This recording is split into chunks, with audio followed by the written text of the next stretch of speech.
नमस्कार, मैं हूं मनोज मानस। जनहित में आपका स्वागत है और जनहित में आज हम बात करेंगे किसानों के मुद्दे की। रोष में किसान और सड़क से संसद तक घमासान।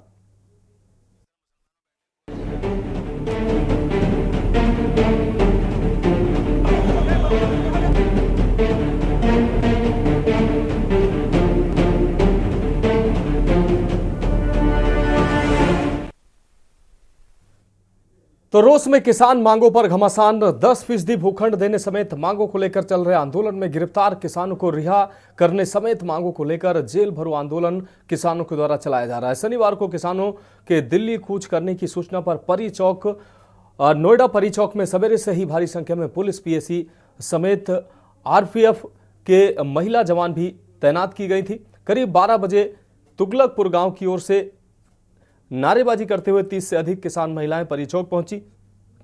किसानों के परी चौक पर पहुंचते ही पुलिस ने उनको चारों ओर से घेर लिया, किसानों को गिरफ्तार करके जेल भेज दिया। उसके आधे घंटे के बाद दादरी के एनटीपीसी के नजदीक के गांव के किसान और महिलाएं नारेबाजी करते हुए परी चौक पर पहुंची। इनमें से 40 से अधिक महिलाएं भी शामिल थे।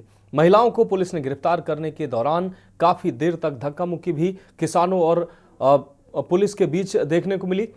महिलाएं जमीन पर बैठकर नारेबाजी करती रहीं। पुलिस ने उनको उठाकर बस में भरकर जेल भेज दिया। वहीं प्रदर्शनकारी किसानों का कहना है कि पुलिस और प्रशासन की तानाशाही चल रही है। आंदोलन को दबाने के लिए उनके नेताओं को जेल भेजा जा रहा है, लेकिन किसान अपना हक लेकर रहेगा। किसानों का जेल भरो आंदोलन जारी रहेगा। वहीं सभी फसलों पर एमएसपी गारंटी कानून समेत कई अन्य मांगों को लेकर संयुक्त किसान मोर्चा, गैर राजनीतिक और किसान मजदूर मोर्चा के नेतृत्व में किसान हरियाणा पंजाब के शंभू बॉर्डर और खनौरी सीमा पर प्रदर्शन कर रहे हैं। किसान नेता सरवन सिंह पढ़ेर ने कहा कि शुक्रवार दिल्ली जाने से प्रशासन ने किसानों के पहले जत्थे को रोकने के लिए आंसू गैस के गोले दागे, जिसमें 20 किसान जख्मी हुए हैं। उन्होंने कहा, आज सबको मिलकर हम लोग सबसे बात कर रहे हैं। शनिवार को किसान संगठनों के नेताओं से बातचीत करने और उसके बाद आंदोलन की मजबूत रणनीति बनाई जाएगी। सरवन सिंह पढ़ेर ने कहा कि शनिवार को सरकार अगर वार्ता नहीं करती है तो 101 किसानों का जत्था 8 दिसंबर यानी कि रविवार को दोपहर 12 बजे दिल्ली की ओर फिर से कूच करेगा। वहीं दूसरी ओर शंभू बॉर्डर पर दिल्ली कूच के लिए निकले पंजाब के किसानों को हरियाणा के किसान संगठनों ने इस आंदोलन से किनारा कर लिया है। किसान नेताओं का कहना है कि मांगों का हम समर्थन जरूर करते हैं, लेकिन आंदोलन में हम साथ नहीं हैं।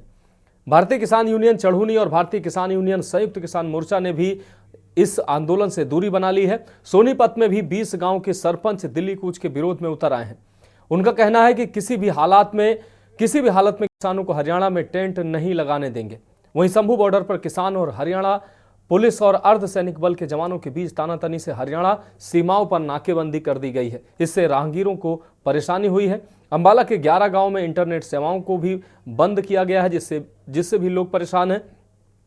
भारतीय किसान यूनियन चढ़ूनी के राष्ट्रीय अध्यक्ष गुरनाम सिंह चढ़ूनी ने कहा कि संयुक्त किसान मोर्चा के दिल्ली कूच को लेकर शुरू किए गए आंदोलन से वे अलग हैं। इस आंदोलन में शामिल किसान संगठनों ने उन्हें इसमें शामिल नहीं किया है। वहीं नोएडा प्राधिकरण से नाराज किसानों के मुद्दे को लेकर थोड़ी देर में यूपी के मुख्य सचिव मनोज कुमार सिंह नोएडा में अफसरों के साथ अहम बैठक करने जा रहे हैं। इस बैठक में तीनों प्राधिकरणों के सीईओ, डीएम, एसीईओ और लैंड डिपार्टमेंट के अफसर मौजूद रहेंगे।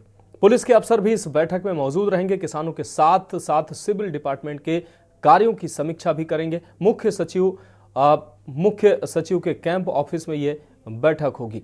वहीं कल किसान नेता सरवन सिंह पढ़ेर ने जब उनके दिल्ली कूच को असफल किया गया तो उनके द्वारा बयान भी सामने आया। उस बयान को हम आपको सुनाते हैं। हमारे साथ एक दुश्मन देश जैसा व्यवहार क्यों कर रही है सरकार? हम इस देश के नागरिक हैं और इस देश के लिए हमने बहुत बड़ी कुर्बानियां की हैं। आरएस हमें बताए कि देश की आजादी में उनकी क्या कुर्बानियां हैं और पंजाबियों की, देश के किसान मजदूर का देश की आजादी में क्या योगदान है। हमने केंद्रीय पूल में जब देश के नेता बाहर से अनाज के लिए भीख मांगने जाते थे तो इस पंजाबियों ने, हरियाणा ने, हरे इनकलाब जो यहाँ लाया गया, इतना अनाज उगाया, देश को आत्मनिर्भर कर दिया, उसकी सजा मिल रही है हमें। इसलिए हमारे साथ ऐसा किया जा रहा। तो पूरी दुनिया ने देखा, 5वीं बड़ी महाशक्ति दुनिया की 100 के जत्थे के ऊपर जिस तरह से उन्होंने बर्बरतापूर्ण जबर किया है, जिस तरह से हमारे नेताओं को जख्मी किया, ये पूरे देश ने देखा। हमने कल भी कहा था, आज भी कह रहे हैं, ये नैतिक तौर पर किसान आंदोलन दिल्ली 2 की जीत है।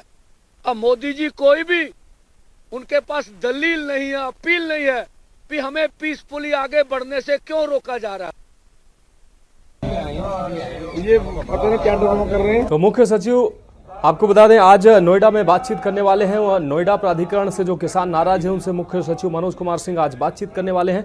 वहीं शंभू बॉर्डर की अगर बात करें तो शंभू बॉर्डर में आज किसान बातचीत के लिए इंतजार कर रहे हैं कि सरकार उनसे बातचीत करे, और अगर बातचीत नहीं होती है तो कल वो फिर से कूच करेंगे।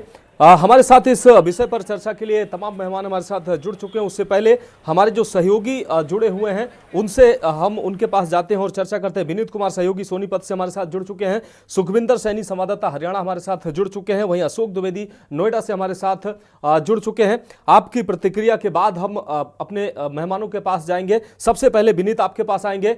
किसानों के आंदोलन की अगर बात की जाए, आज किसानों ने जो आज का दिन रखा है, वार्ता के लिए रखा, कल फिर से किसान कुछ करने की बात कह रहे हैं। क्या कुछ अहम अपडेट, क्या कुछ रणनीति किसानों की तरफ से निकलकर सामने आ रही है विनीत? बिल्कुल मनोज, देखिए कल जिस तरह से 101 किसानों ने कूच किया था, संयुक्त किसान मोर्चा और किसान मजदूर मोर्चा के जो 101 किसान थे वो जत्थेबंदी के साथ आगे बढ़ रहे थे। अंबाला के शंभू बॉर्डर पर उन्हें रोक लिया गया था। हालांकि कुछ किसान वहां से दिल्ली की तरफ बढ़ भी रहे थे, जिनके साथ जो है टीयर गैस का इस्तेमाल किया गया, लाठीचार्ज उन पे किया गया। हालांकि इस दौरान 6 से लेकर 8 किसान घायल हुए। वहीं जो किसान नेता है सरवण सिंह पंढेर, उन्होंने जो है साफ साफ प्रेस कॉन्फ्रेंस करके कहा है कि क्या केंद्र सरकार और राज्य सरकार किसानों की बात मानने के लिए तैयार नहीं है। हालांकि उन्होंने ये भी विकल्प दिया है कि किसान जो है बातचीत करने के लिए तैयार है। अगर सरकार उनसे बात करना चाहती है तो वो बातचीत करके निपटारा कर सकते हैं। किसी भी समस्या का समाधान बातचीत से निपटाया जा सकता है। हालांकि पंढेर ने यह भी कहा है कि क्या किसान जो कि अन्नदाता है वो इतने बेकार हैं कि किसानों को यहाँ से जाने नहीं दिया जा रहा है, बॉर्डर क्रॉस नहीं करने दिया जा रहा है, क्योंकि वो संवैधानिक तरीके से अपनी मांग को रखते हुए दिल्ली जाना चाहते हैं। हालांकि मनोज, देखा जाए तो अभी सोनीपत में भी कुछ लोगों ने इसका विरोध किया है, क्योंकि पिछली बार जब किसान आंदोलन हुआ था, लॉकडाउन के समय किसान आंदोलन था, उससे काफी फाइनेंशियल जो है क्षति हुई थी और लोगों को समस्याओं का सामना करना पड़ा था। लेकिन मनोज, जब देखने वाली बात यह है कि आखिर 24 घंटे का अल्टीमेट सरवण सिंह पंढेर ने दिया था कि आखिर 24 घंटे पूरे होने वाले हैं कि क्या सरकार इनकी बात मानती है। मनोज, हाँ, निश्चित रूप से विनीत हमारे साथ आप जुड़े रहिए। सुखविंदर सैनी हमारे साथ जुड़ चुके हैं हरियाणा से। सुखविंदर, अगर किसान आंदोलन की रूपरेखा की बात की जाए तो किसानों का साफ तौर पर कहना था कि किसान सरकार अगर हमसे बातचीत करती है तो हम बातचीत के लिए तैयार हैं, नहीं तो हम एक बार फिर से दिल्ली कूच की तैयारी करेंगे। और स्पष्ट आज संदेश दिया गया है सरवण सिंह पंढेर के द्वारा कि अगर शनिवार को सरकार हमसे बात नहीं करती है तो रविवार को 12 बजे फिर से किसानों का एक जत्था दिल्ली की कूच के लिए तैयार है।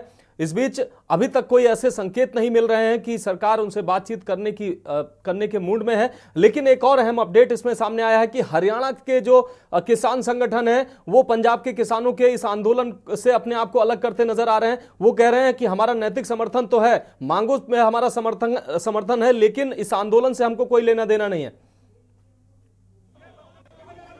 जो सरकार की तरफ से कोई भी बात की बात सामने नहीं आई है। हालांकि सरवण सिंह पंढेर ने कल एकदम क्लियर किया था कि अगर शनिवार को सरकार हमारी बात नहीं सुनती, हमारे साथ बातचीत नहीं करती और इतवार को फिर दोबारा जो दिल्ली कूच किया गया जी। इसी दौरान जो बात सामने आ रही है कि किसान जथेबंदियां सिर्फ सरवण सिंह पंढेर और जगजीत सिंह डल्लेवाल को छोड़ के और कोई भी किसान जथेबंदी अभी तक आगे नहीं आई है।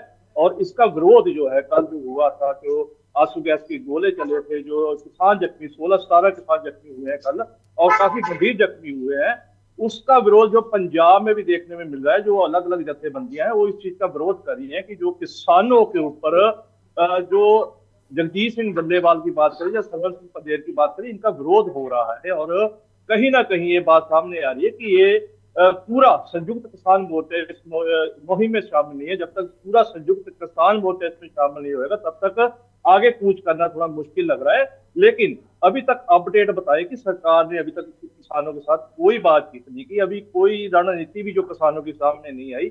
हालांकि सुबह जो जगजीत सिंह डल्लेवाल है वो अपने भूख भूख हड़ताल पर बैठे, उन्होंने भी प्रेस कॉन्फ्रेंस की थी और सभी जत्थेबंदियों को आगे आने की बात कही, लेकिन अभी तक कोई ऐसा प्रतिक्रम सामने नहीं आया। ना सरकार ने कोई बात की है और ना ही किसानों ने अभी अगली रणनीति का ऐलान किया। हालांकि उन्होंने कल बोला था कि संडे को हम लोग आगे जाएंगे। अब देखना होगा कल क्या होता है। अभी तक सरकार की तरफ से कोई भी बातचीत की ऑफर नहीं आई है। निश्चित रूप से सुखविंदर, आप हमारे साथ बने रहिए। नोएडा से हमारे साथ अशोक द्विवेदी हमारे साथ जुड़ गए हैं।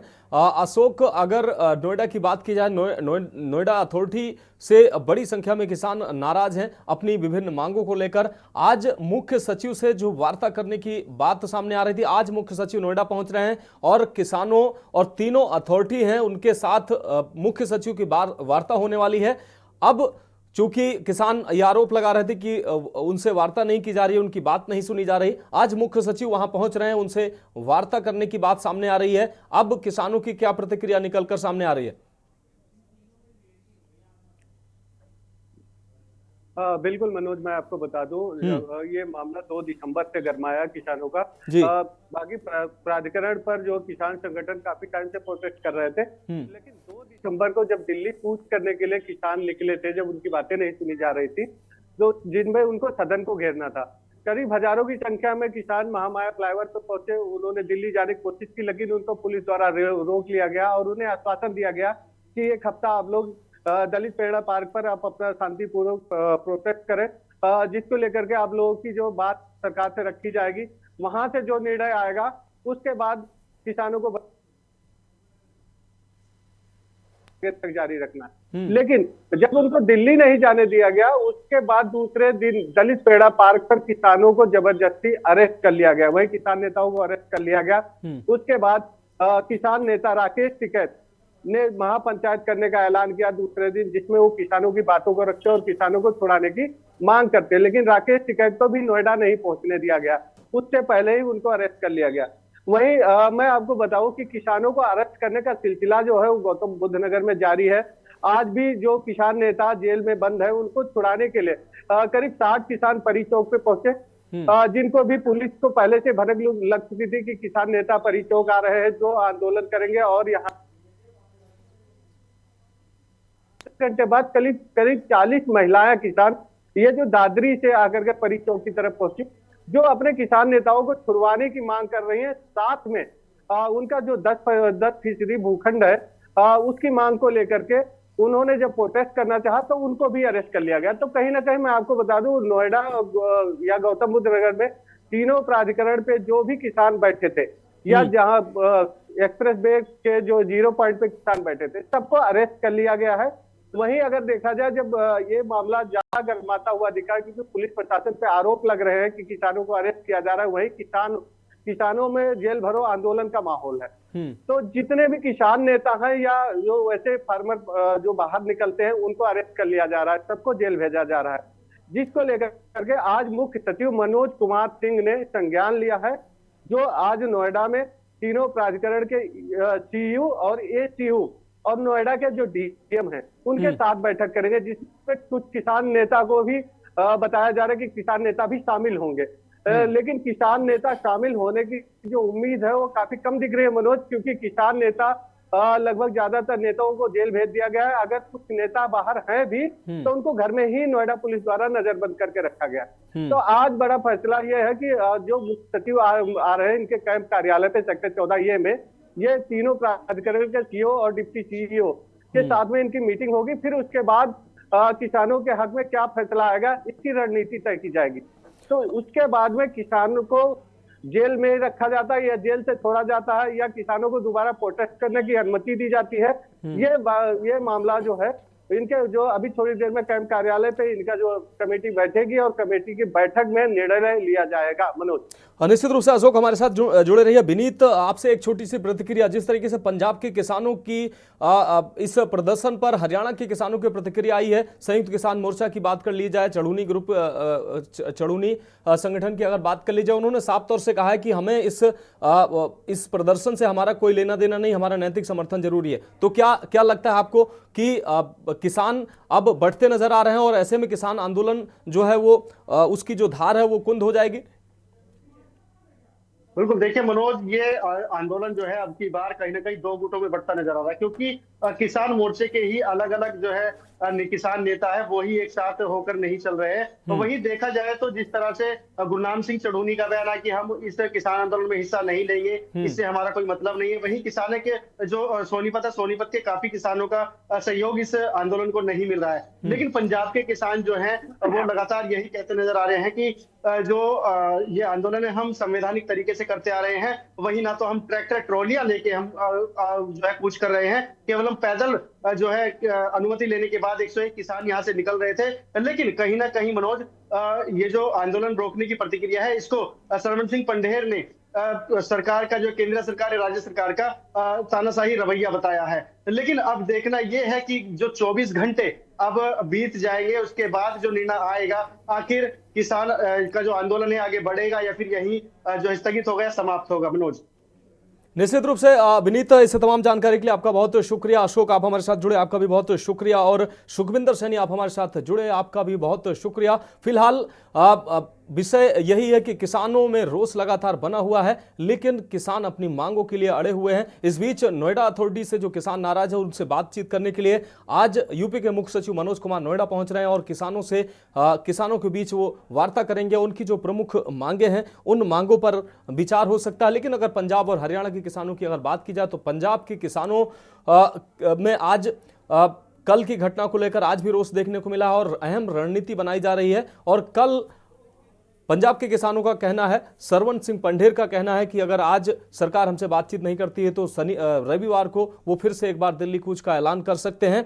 वहीं दूसरी ओर हरियाणा के किसान संगठन जो हैं वो पंजाब के किसानों के इस आंदोलन को नैतिक समर्थन की बात तो कर रहे हैं, लेकिन वो अपने आप को इस प्रदर्शन से दूर दिखाने की कोशिश कर रहे हैं। और इस विषय पर इस महत्वपूर्ण विषय पर चर्चा करने के लिए हमारे साथ मेहमानों का एक बेहतरीन पैनल जुड़ चुका है। विरल मलिक जी, बीजेपी प्रवक्ता, हमारे साथ जुड़ चुके हैं। सौरभ सचदेवा, कांग्रेस नेता, हमारे साथ दिल्ली से जुड़ चुके हैं। मुकेश सिंह, वरिष्ठ पत्रकार, हरियाणा से हमारे साथ जुड़ चुके हैं। साथ ही रुस्तम अली, किसान नेता, हमारे साथ जुड़ चुके हैं। सुधीर सिंह चौहान, किसान नेता हैं, कुछ ही पल में वो हमारे साथ जुड़ने वाले हैं। आप सभी मेहमानों का बहुत स्वागत करते हुए सबसे पहला सवाल रुस्तम अली आपसे। रुस्तम अली, जिस तरीके से पंजाब के किसानों की अगर बात की जाए, पंजाब के किसानों ने शुक्रवार को दिल्ली कूच का ऐलान किया, उनके जो दिल्ली कूच को नाकाम किया गया, पुलिस और प्रशासन ने उनको आगे बढ़ने नहीं दिया।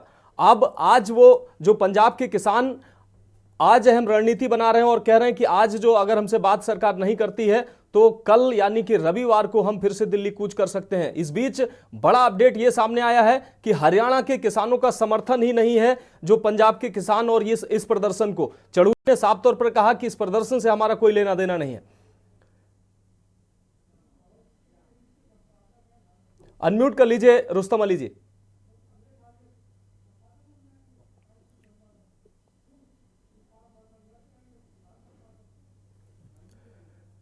रुस्तम अली जी, आपकी आवाज दर्शकों तक नहीं पहुंच पा रही है, आप अनम्यूट कर लीजिए अपने फोन को।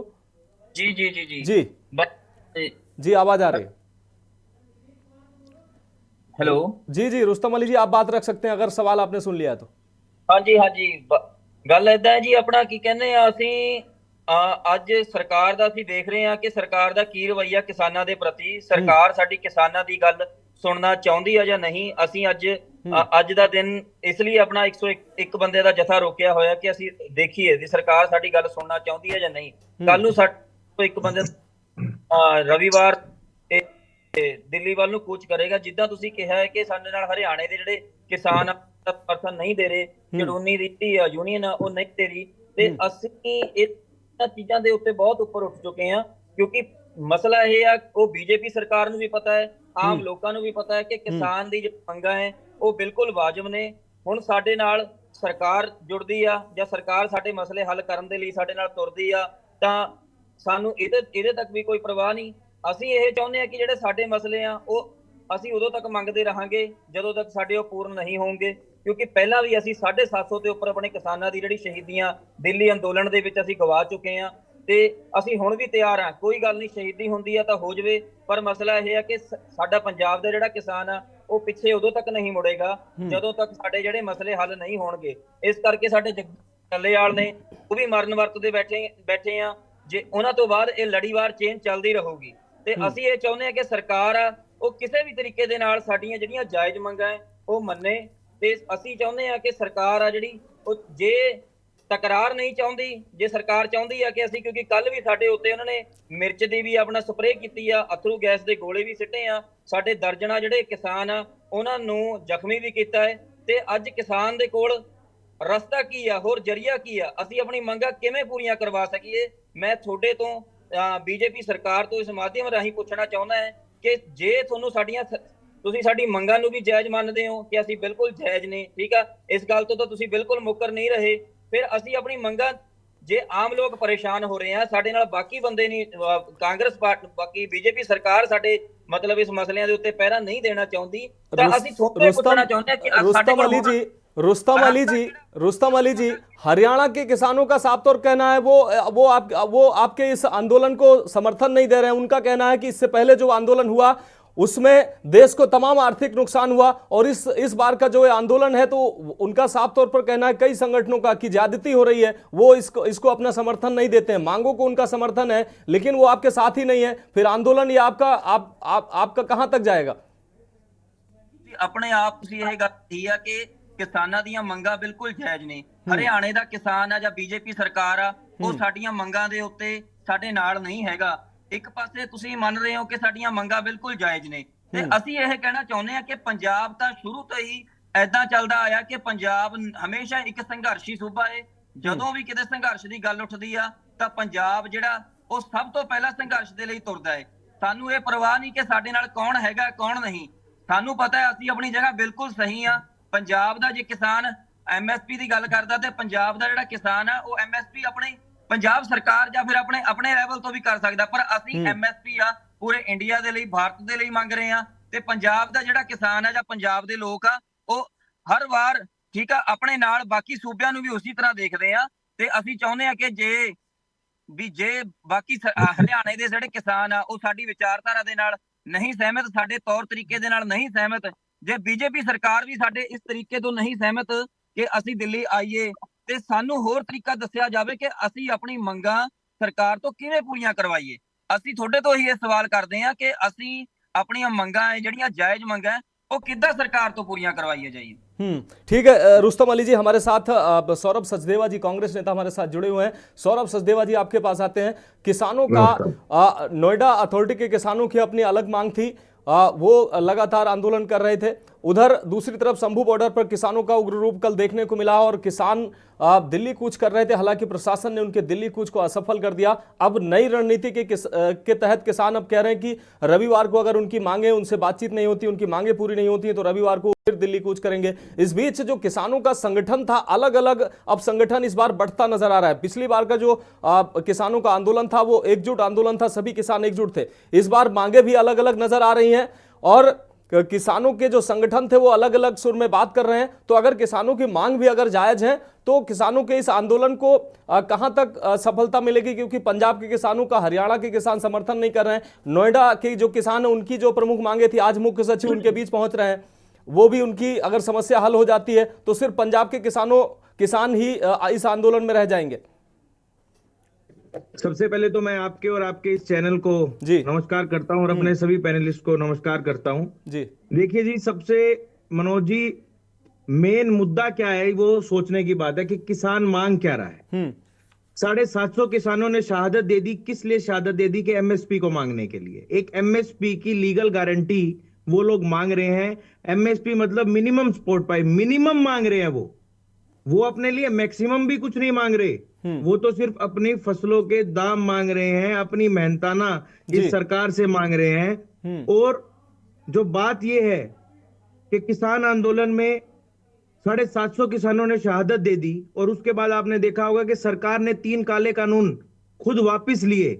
सरकार ने माना कि वो कानून गलत थे और किसानों को वादा करा कि हम आपको एमएसपी की लीगल गारंटी देंगे। और आपने 2 दिन पहले का, मेरे को पता है, आपने सेशन देखा हो तो वाइस प्रेसिडेंट ऑफ इंडिया जो राज्यसभा के चेयरमैन होते हैं जी, उन्होंने सरकार को कहा कि जो आपने जो किसानों को वादा किया था वो वादा आप अपना कब पूरा करोगे।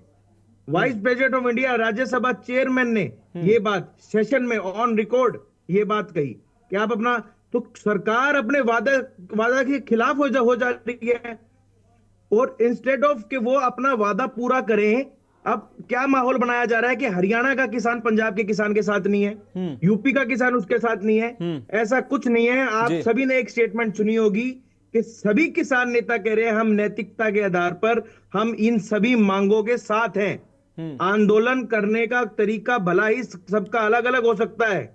गांधी जी का आंदोलन करने का तरीका अलग था, भगत सिंह का आंदोलन करने का तरीका अलग था, पर मेन मोटिव था इस देश को आजाद करने का।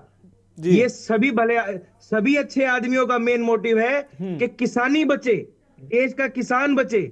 आज इस देश में कोई किसान बनना नहीं चाहता। किसान भी अपने बेटे को डॉक्टर बनाना चाहेगा, एडवोकेट बनाना चाहेगा, पर वो अन्नदाता जिसकी हमें दिन में 3 बार जरूरत पड़ती है, हम कुछ भी खाएंगे, कहीं भी जाएंगे, किसी के साथ भी जाएंगे, तो उस अन्नदाता की जरूरत पड़ती है। और क्या प्रोपोगेंडा बनाया जा रहा है कि किसान हरियाणा का उसके साथ नहीं है। और किसान मांग क्या रहा है? दिल्ली जाके अपना आंदोलन, आप बताओ कौन आंदोलन नहीं करता? बिल्कुल। क्या भाजपा सरकार, जो आज सरकार में लोग बैठे हैं, जब ये विपक्ष में थे क्या इन्होंने आंदोलन नहीं किया?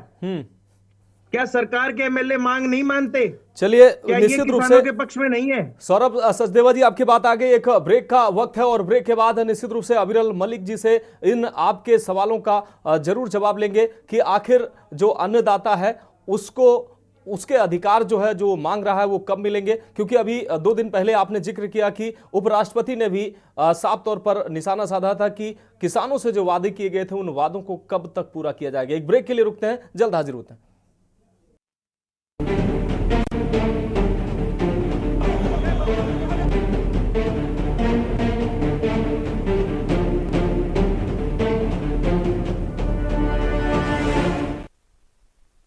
तो ब्रेक के बाद हमारी खास पेशकश में एक बार फिर से आपका स्वागत है। हम बात कर रहे हैं रोष में किसान, मांगों पर घमासान। लगातार किसानों में रोष देखने को मिल रहा है, वहीं राजनीति भी चरम पर है। और किसानों के जो आंदोलन की अगर बात सामने आ रही है तो अब स्टेट वार किसान जो संगठन है वो बढ़ते नजर आ रहे हैं। समय न खराब करते हुए सीधा चर्चा पे आते हैं।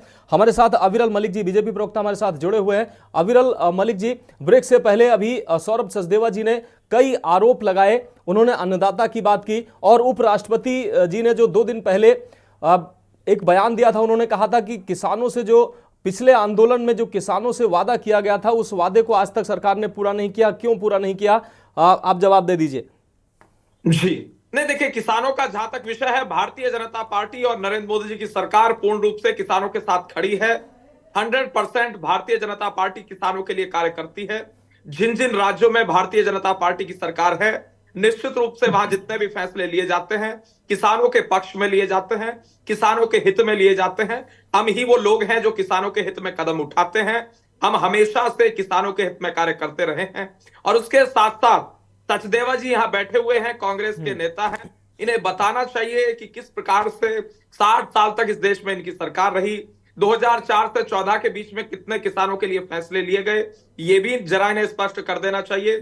यूपीए लेड गवर्नमेंट के दौरान, मनमोहन सिंह की सरकार के दौरान किसानों का कितना ख्याल रखा गया, जरा जनता को, करोड़ों दर्शकों को के न्यूज के ये भी इन्हें बता देना चाहिए। लेकिन ये इस विषय पर जानकारी प्रदान नहीं करेंगे। और उसके साथ साथ जहां तक विषय भारतीय जनता पार्टी का, किसान सम्मान निधि हम चलाते हैं, सॉइल हेल्थ कार्ड की स्कीम हम लाते हैं, उत्तर प्रदेश के किसानों का कर्ज माफ हम करते हैं, और उसके साथ साथ तमाम सारे कार्य किसानों के हित में किए जाते हैं। जहां तक विषय है संवाद का, कोई भी व्यक्ति केंद्रीय कृषि मंत्री जी से जाकर मिल सकता है, किसी भी समय मिल सकता है। आम आदमी भी मिल सकता है, किसान भी मिल सकता है, गरीब भी मिल सकता है, मजदूर भी मिल सकता है। हमेशा केंद्रीय कृषि मंत्री शिवराज सिंह चौहान जी के दरवाजे समस्त किसानों के लिए, पूरे देश के किसानों के लिए खुले रहे थे, खुले रहे हैं और भविष्य में भी खुले रहेंगे। और जिस प्रकार से कुछ लोगों को बहकाने का कार्य, भ्रमित करने का कार्य कुछ लोग कर रहे हैं, ये बिल्कुल गलत है। देश का भोला भाला किसान भारतीय जनता पार्टी के साथ पहले भी था, और देश के किसान का कार्य है देश को मजबूत करना, आगे बढ़ाना। और देश का किसान लगा हुआ है देश को मजबूत करने में। और जहां तक विषय किसान आंदोलन का, अगर आंदोलन की बात है तो भारतीय जनता पार्टी निश्चित रूप से किसानों के साथ है। आंदोलन करने की किसी प्रकार की कोई आवश्यकता नहीं है। अगर वो संवाद करना चाहते हैं, कभी भी आए, संवाद करें, संवाद करने में कोई समस्या नहीं, कोई दिक्कत नहीं। हम पहले भी मिलने के लिए तैयार थे, जब केंद्र में कृषि मंत्री नरेंद्र सिंह तोमर जी थे, राज्य मंत्री केंद्रीय कृषि राज्य मंत्री कैलाश चौधरी जी थे, तब भी सरकार संवाद करती थी किसानों के साथ। आज भी हम तैयार हैं किसानों के साथ संवाद करने के लिए। इनकी इच्छा है, जब भी मिलना चाहें, जब भी संवाद करना चाहें, कर सकते हैं, कोई आपत्ति नहीं। ठीक है अबरेल मलिक जी, हमारे साथ वरिष्ठ पत्रकार मुकेश सिंह जी जुड़े हुए हैं। मुकेश सिंह जी बहुत शानदार एनालिसिस करते हैं इस विषय पर। मुकेश सिंह जी, 3 बिंदुओं पर हमारा सवाल। एक तरफ नोएडा अथॉरिटी से जो किसान नाराज हैं, आज मुख्य सचिव उन किसानों से बातचीत करने, तीनों प्राधिकरण के सीईओ उस बैठक में मौजूद हैं। किसानों की जो मांगे हैं उस मांगों को लेकर आज वो बैठक कर रहे हैं, और हो सकता है कि किसानों की मांगे जो है मुख्य सचिव के द्वारा मान ली जाए। दूसरी ओर पंजाब बॉर्डर पर जो किसानों के आंदोलन को आपने देखा, उस आंदोलन की अगर बात की जाए, दिल्ली कूच फिलहाल प्रशासन ने सफल नहीं होने दिया, और आगे की रणनीति अब किसानों के द्वारा बनाई जा रही है कि अगर उनसे वार्ता नहीं की गई, आज के दिन उन्होंने दिन निर्धारित किया है कि शनिवार को अगर वार्ता नहीं की जाती है तो रविवार को वो फिर से दिल्ली कूच करेंगे। इस बीच तीसरा अहम बिंदु यह है कि पिछले अगर आंदोलन की बात की जाए तो पिछले आंदोलन में सारे किसान एकजुट थे। हरियाणा के किसान जो है इस बार वो अपने आप को अलहदा दिखाने की कोशिश कर रहे हैं। 20 जो ग्राम प्रधान थे, जो सरपंच हैं, उन्होंने वो साफ तौर पर, मुखर तौर पर इसका विरोध कर रहे हैं कि हरियाणा को आंदोलन का मंच नहीं बनने देंगे और हरियाणा में टेंट नहीं गड़ने देंगे। तो ये आंदोलन जो है किस तरीके से नजर आ रहा है? क्या किसान इस बार के जो आंदोलन जो ये किसानों के हो रहे हैं, अलग अलग आंदोलन की रूपरेखा बनती दिख रही है, क्या वो धार नहीं दिख रही है किसानों के आंदोलन में, जबकि मांगे वही हैं? ये बताना चाहूंगा कि बिल्कुल इस बार जो किसान आंदोलन हो रहा है उसमें कहीं ना कहीं धार की कमी है, क्योंकि निश्चित तौर पर अगर संयुक्त रूप से अगर ये धरना प्रदर्शन होता, आंदोलन होता, तो निश्चित तौर पर सरकार पे दबाव बनता। अगर बात की जाए पंजाब की तरफ से जो किसान नेता आ रहे हैं, किसान आंदोलन कर रहे हैं, और वो काफी दिन से शंभू बॉर्डर पे रुके भी हुए हैं। हरियाणा सरकार ने भी बातचीत की थी, पंजाब सरकार ने भी बातचीत की थी, एक कमेटी बनाई गई थी पंजाब हरियाणा हाईकोर्ट और सुप्रीम कोर्ट की डायरेक्शन के बाद, लेकिन उससे भी रास्ता नहीं निकला। और बात की जाए, जो अभी आप बता भी देते डिबेट के अंदर, कि 20 सरपंचों ने एक मीटिंग की है जिसमें उन्होंने कहा कि सोनीपत के अंदर इनके तंबू को नहीं लगने देंगे। बिल्कुल निश्चित तौर पर, क्योंकि आपको बता दो कि पिछले 2 साल पहले जब ये आंदोलन हुआ था तो कहीं ना कहीं निश्चित तौर पर इंडस्ट्रियल बेल्ट को काफी नुकसान हुआ था, आसपास के लोगों को बहुत परेशानी हुई थी, और काफी धरना प्रदर्शन आम लोगों द्वारा भी किया गया था, जिसको लेकर सरपंच इस बार अलर्ट है। हरियाणा सरकार की पुलिस कर्मी भी अलर्ट हैं। और आपको मैं एक चीज और बताना चाहूंगा, जो आप नोएडा का जिक्र कर रहे थे, मेरे को लग रहा है कि निश्चित तौर पर आज जो मनोज जी जो मीटिंग कर रहे हैं तीनों प्राधिकरण के सीईओ के साथ, वो निश्चित तौर पे नोएडा के जो किसानों की जो मांग है, निश्चित तौर पर मेरे को लगता है कि आज किसी न किसी रूप में शाम तक, देर रात तक पूरी डिटेल आ जाएगी, उनकी मांगे मान ली जाएगी। लेकिन जो पंजाब की अगर बात करें तो कहीं ना कहीं ये आंदोलन बढ़ता दिख रहा है, क्योंकि हरियाणा के अंदर जब एंट्री हो रही है तो चंदूरी साहब ने साफ तौर पे कह दिया है कि वह इस बार इनके साथ नहीं है। तो कहीं ना कहीं धार में कमी हो जाना,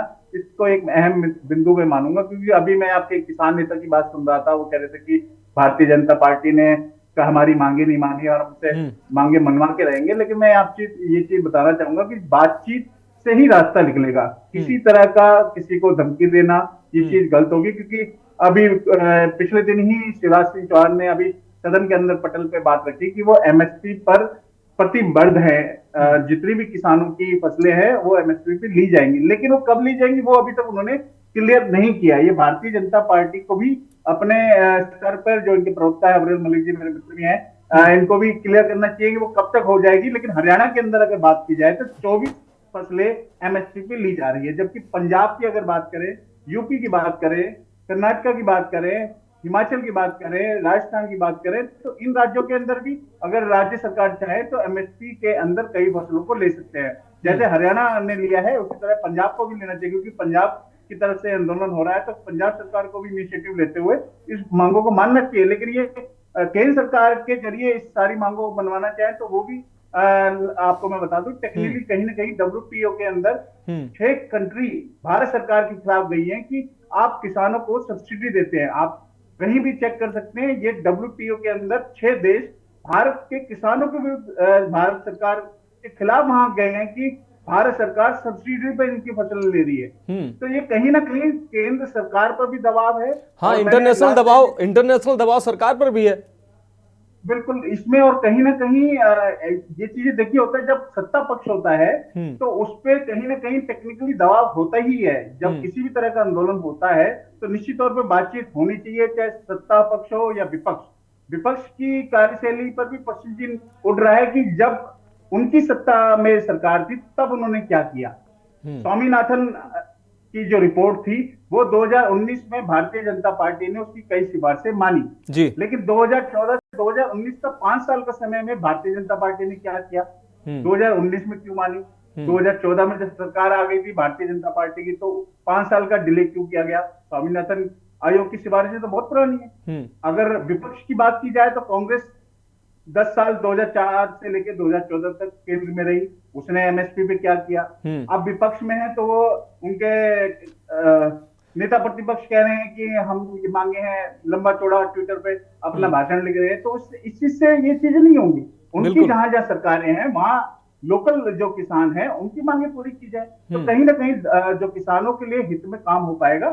सत्ता पक्ष और विपक्ष को दोनों को मिलकर अपने राज्य में जो इनकी सरकारें हैं वहां पर काफी हद तक कुछ लोकल जो फसलें होती हैं उस पर मुआवजा दिया जा सकता है, उनकी डिमांडें मानी जा सकती हैं। लेकिन निश्चित तौर पर कहीं ना कहीं राजनीति के उसमें इस समय आंदोलन चल रहा है, तो मेरा ऐसा मानना है। मनोज, चलिए सर आप हमारे साथ जुड़े रहिए। सुधीर चौहान जी किसान नेता हमारे साथ जुड़ चुके हैं कि सुधीर चौहान जी आपका बहुत स्वागत है। और मैं सच पूछें तो आपका ही इंतजार कर रहा था क्योंकि आप का जो विश्लेषण है वो निश्चित रूप से वो एक दिशा देता है। किसानों की अगर बात करें तो किसान अभी मुकेश सिंह जी ने कही 3 अलग अलग बिंदुओं पर किसान 3 अलग अलग मोर्चे पर किसानों के सवाल बने हुए हैं। हरियाणा के किसान अलग अपना राग अलाप रहे हैं, पंजाब के किसानों की अलग स्थिति है, नोएडा के जो प्राधिकरण से नाराज किसान थे उनकी अलग स्थिति थी।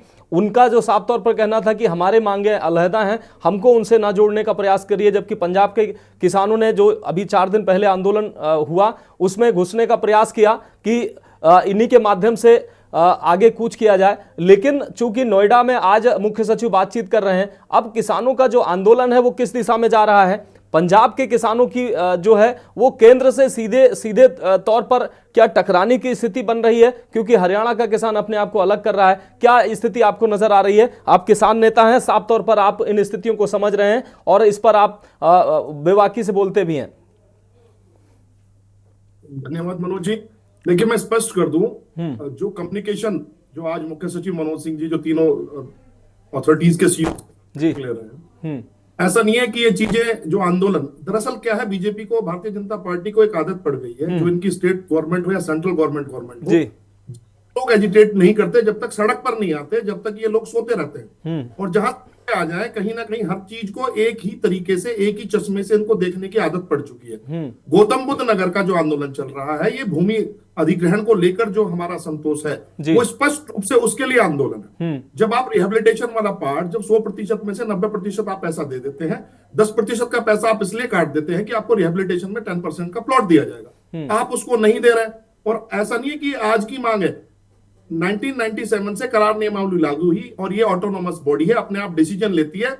और जहां इनको फंड देने की बात आती है तो ये उनको पॉलिसी मैटर्स बता के लोगों को घेरने की कोशिश करते हैं। ये आंदोलन नोएडा प्राधिकरण पे पहली बार नहीं चल रहा है पूरे गौतम बुद्ध नगर में। नोएडा प्राधिकरण, ग्रेटर नोएडा प्राधिकरण और ये अपना प्राधिकरण, और साथ ही साथ इन्होंने हर दिन एक नया प्राधिकरण खोलकर अब न्यू नोएडा, ग्रेटर नोएडा प्राधिकरण की बात कर रहे हैं। लेकिन आज एक मुख्य सचिव जो यहाँ पर पहुंचे हैं, इनका क्या है कि इनको अलार्म देना पड़ता है। और अलार्म कैसा देना पड़ता है, इनको आप डिबेट से, मीडिया के माध्यम से आप इनको पहुंचा दीजिए, इनको कोई फर्क नहीं पड़ता। छोटे ट्रूप्स में इनको पहुंचा दीजिए, कोई फर्क नहीं पड़ता। जब दिल्ली की तरफ कूच करें और कूच करके इनको एक ये बाईपास लेना चाहते हैं कि ये लोग अराजक तरीके से अपनी बात रख रहे हैं, जब डेमोक्रेसी में आपकी विधायिका आपका काम करना बंद कर दे। यहाँ पे गौतम बुद्ध नगर की मैं स्थिति स्पष्ट कर दूं, 3 विधायक, 2 सांसद, एक राज्यसभा सांसद, एक रेगुलर लोकसभा के सांसद, एक जिला परिषद, जिला पंचायत के अध्यक्ष, साथ ही साथ पश्चिमी उत्तर प्रदेश के जो अध्यक्ष हैं सिसोदिया जी, वो सारे गौतम बुद्ध नगर से।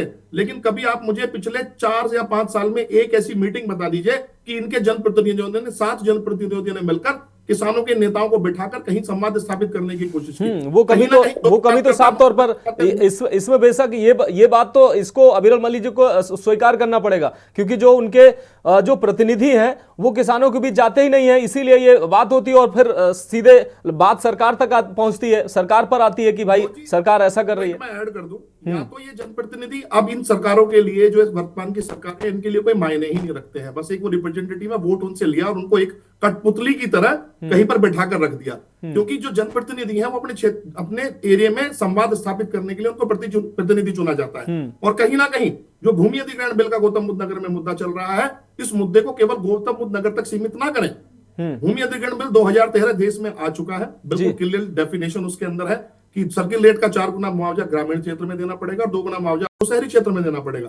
अब इन्होंने एक और क्या स्ट्रेटेजी यहाँ पे अपना लिया कि अगर सर्किल रेट का 4 गुना मुआवजा देना है तो क्यों ना हम 10-10, 12-12 साल तक सर्किल रेट ही रिवाइज नहीं कर रहे हैं। इनसे कोई पूछने वाला हो, गौतम बुद्ध नगर जैसा सेंसिटिव जिला, साथ ही साथ देखिए अब जो है भारत एक विकास की दौड़ में आगे निकल रहा है, मैं इसको बात को एडमिट करता हूं, इंफ्रास्ट्रक्चर डेवलपमेंट होता है, एक्विजिशंस हो रहे हैं, तो एक्विजिशंस में जब हर एक वर्ग का ख्याल रखा जाता है, आप पूंजीपतियों के लिए मीट करते हैं, ग्लोबल इन्वेस्टमेंट्स की बात करते हैं, तो कहीं ना कहीं किसानों के हक, जो रिहेबिलिटेशन वाला पार्ट है, उनके जो मुआवजे वृद्धि की बात है, सर्किल रेट के वृद्धि की बात है, ये आपको करना पड़ेगा।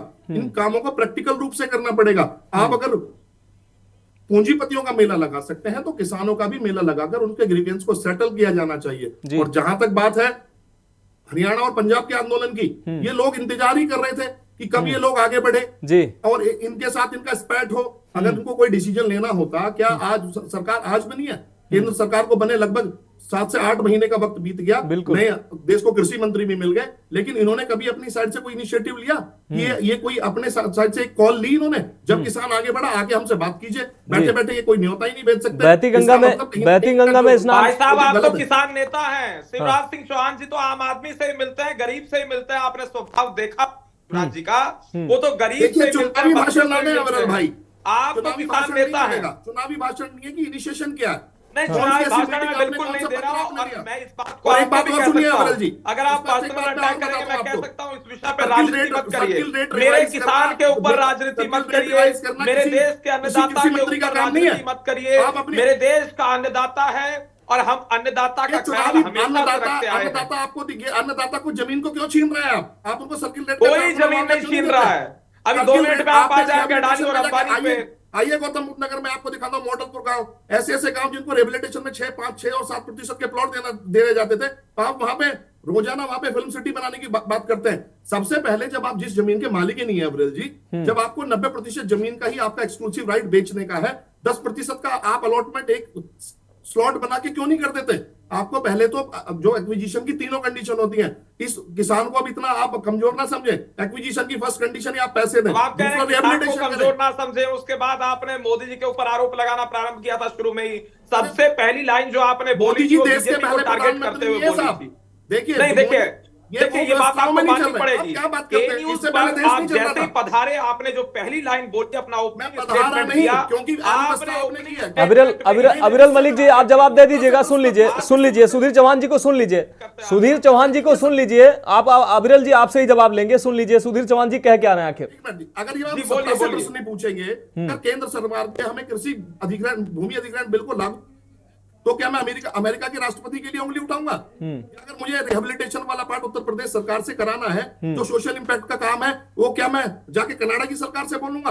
आप लोग या तो आप ऐसा करो, या तो आप देश से बोल दीजिए कि चुने जाने के बाद हमसे कोई प्रश्न ना पूछे, हमारा कोई जस्टिफिकेशन न ले, हमारे काम का कोई मॉनिटरिंग ना करे और हमारे बारे में कोई बात ना करे। क्या बात करते हैं आप? अरे वो लोग फेलियर थे, कांग्रेस का फेलियर था जब आपको सत्ता मिली है, और जब आपका फेलियर होगा फिर देश सत्ता को बदल देगा। आप बड़े ऐसे क्वेश्चन ना करें जिनका कोई सिर और पैर ना हो।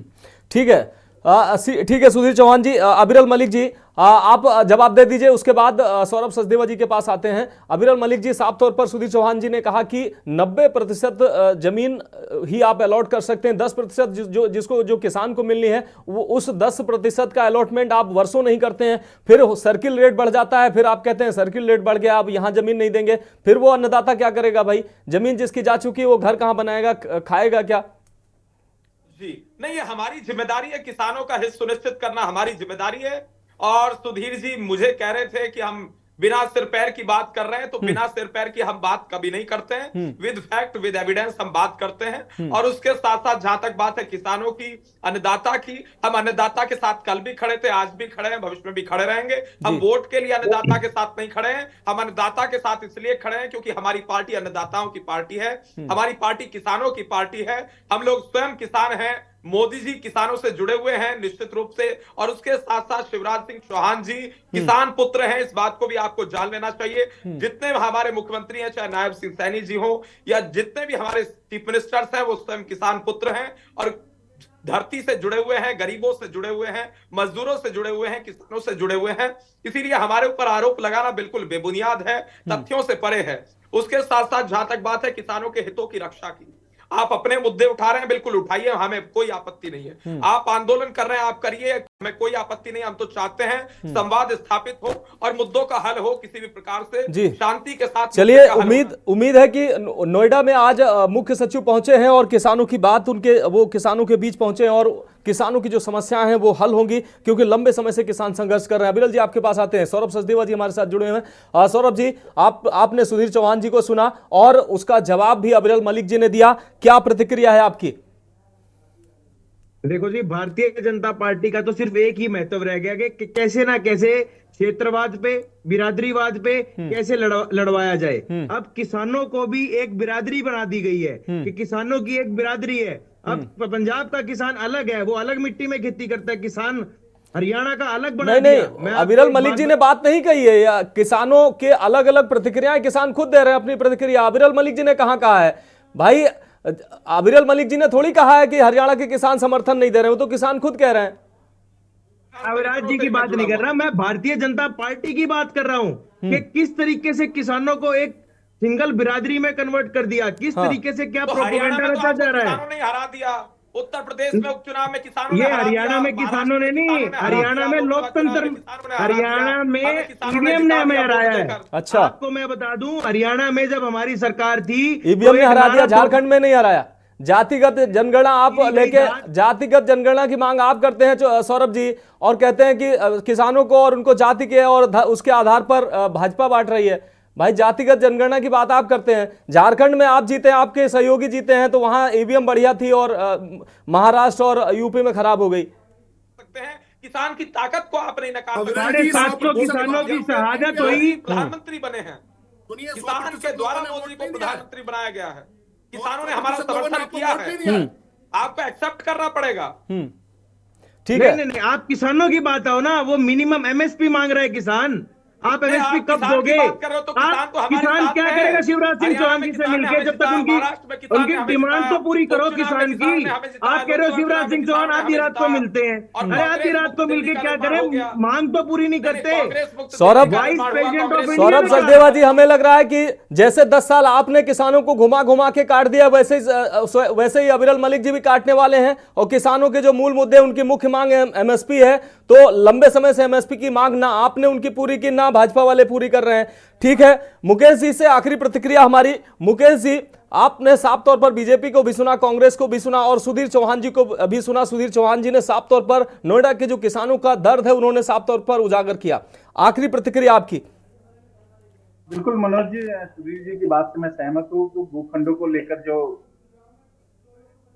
काफी दिनों से बहुत पुराना मामला है और निश्चित तौर पर मेरे को लगता है कि आज कोई ना कोई समाधान बिल्कुल निकलना चाहिए। लेकिन उनकी बात से मैं इस बात से भी, सुधीर जी की बात से सहमत हूँ कि जब किसान दिल्ली की तरफ बढ़ते हैं तभी इस तरह से हलचल क्यों होती है। निश्चित तौर पे सरकार को ये समझना चाहिए, भारतीय जनता पार्टी को राष्ट्रीय स्तर पे और निश्चित तौर पर राज्य स्तर पर भी इस चीज को समझना चाहिए। लेकिन अगर बात की जाए कांग्रेस पार्टी की, तो निश्चित तौर पर कांग्रेस आरोप लगा रही है भारतीय जनता पार्टी पर, तो कहीं ना कहीं उन्हें अपने गिरेबान से भी झांकना चाहिए। अगर राज्य की बात करी जाए, हिमाचल की बात की जाए, कर्नाटक की बात की जाए, तो वहां पर भी आप अपने लोकल लेवल पे, अपने जो आपके राज्य सरकार है, वहां वो किसानों को कहीं हद तक काफी बेनिफिट दे सकते हैं। जिस तरह से हरियाणा, अगर बात की जाए, मैं आप बार बार हरियाणा को इसलिए टारगेट कर रहा हूँ कि हरियाणा के अंदर 24 फसलों को एमएसपी दी जा रही है। 24 फसल तो हरियाणा में होती ही नहीं है, 24 फसलें तो हरियाणा में होती नहीं है। अरे ये तो नायब सरकार जो है, भाजपा सरकार, झूठ का पुलिंदा है। मैं आपको चैलेंज देता हूं, आप मेरे को ये बता दो, हरियाणा में 24 फसलें, कौन कौन सी 24 फसलें होती हैं? देखिए, सौरभ सचदेवा जी, बहुत सारी फसलें ऐसी होती हैं जो कुछ क्षेत्र में कुछ मात्रा में होती है, कुछ क्षेत्र में कुछ, लेकिन जब एमएसपी आती है तो गिनी चुनी फसलों का नहीं होता है, वो तो लिस्ट कई सारी फसलों की बनती है ना। तो हरियाणा में हो सकता है 2, 4, 10 फसलें होती हों, लेकिन बहुत सारी जो किसान और भी छोटे छोटे किसान है तमाम फसलें करता है, तो वो भी उस लिस्ट में तो शामिल होंगे। फिलहाल आप सभी मेहमानों का बहुत शुक्रिया इस चर्चा में शामिल होने के लिए। लेकिन किसानों के सवाल वही है कि किसानों ने साफ तौर पर सुधीर चौहान जी ने कहा कि सरकार तब तक नहीं जागती है जब तक किसान सड़क पर नहीं आता है। तो क्या सरकार इस बात का इंतजार करती है कि किसान जब तक सड़क पर नहीं आएगा, उग्र प्रदर्शन नहीं करेगा, तब तक उनकी आवाज नहीं सुनी जाएगी? क्योंकि किसानों में लगातार रोष बना हुआ है। इस बीच नोएडा पहुंचे हैं यूपी के मुख्य सचिव और नोएडा प्राधिकरण से जो किसानों को दिक्कतें हैं उनको सुलझाने का वो प्रयास कर रहे हैं, लेकिन किसानों के सवाल अभी भी वही बने हुए हैं, क्योंकि किसान लगातार परेशान अपनी मांगों को लेकर, और सरकारें हैं एक दूसरे पर आरोप और प्रत्यारोप करके अपने पल्ला झाड़ती हैं, लेकिन किसान की समस्याएं जस की तस बनी रहती हैं। फिलहाल इस खास कार्यक्रम में अभी के लिए मेरे साथ इतना ही। मुझे दीजिए इजाजत और आप देखते रहिए के न्यूज इंडिया।